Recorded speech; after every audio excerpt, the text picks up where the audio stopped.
ఈరోజు రాష్ట్రంలో liquor case ఒక సెన్సేషనల్ కేసు అయిపోయింది. దేశంలో అంతర్జాతీయ స్థాయి స్కామ్ అయిపోయింది.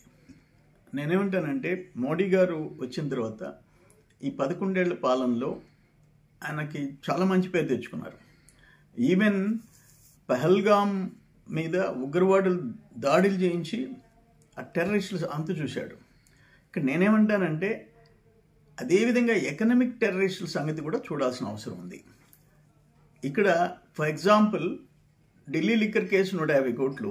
ఇప్పుడు కాళేశ్వరం మీద కూడా ఈడీ విచారణ మొదలుపెట్టింది. ఢిల్లీ లిక్కర్ కేసు మీద ఈడీ విచారణ మొదలుపెట్టింది.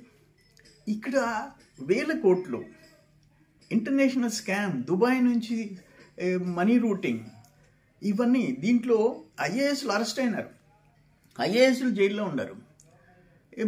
ఒక కీలక వ్యక్తి అంటే మీరు అర్థం చేసుకోవచ్చు, రాష్ట్రంలో ఆయన ప్రమేయంతో 3200 కోట్లు ఇప్పటికి లెక్క తేలింది.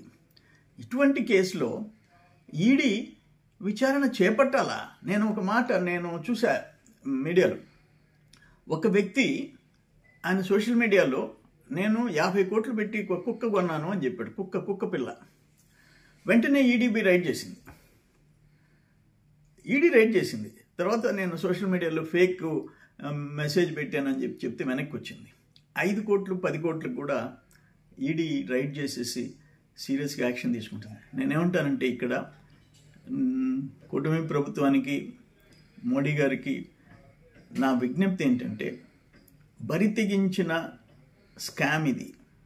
మనుషుల ప్రాణాలు తీసిన స్కామ్. 3200 కోట్లు ఒకటే కాదు, 30,000 మంది ప్రాణాలు బలిగొన్నది ఈ ఇల్లిసిట్ లిక్కర్. ప్లస్ లక్షల మందిని బెడ్ రిడన్, హాస్పిటలైజ్ అయిపోయినారు, పనికి రాకుండా పోయినారు. ఇంత పెద్ద ఘోరమైన దోపిడీ నేరం, దీన్ని సీరియస్గా తీసుకోవాల్సిన అవసరం ఉంది. అక్కడ టెర్రరిస్టులని ఎట్లా అంతం చేశారో, ఎకనామిక్ టెర్రరిస్టులు కూడా మోడీ గారు సీరియస్గా తీసుకొని అంతు చూడాల్సిన అవసరం ఎంతైనా ఉంది. ఏదేమైనా ఈడీ వెంటనే స్పందించి దీన్ని ఇటువంటివి అంటే ఒక మెసేజ్ దేశంలో పోవాలా.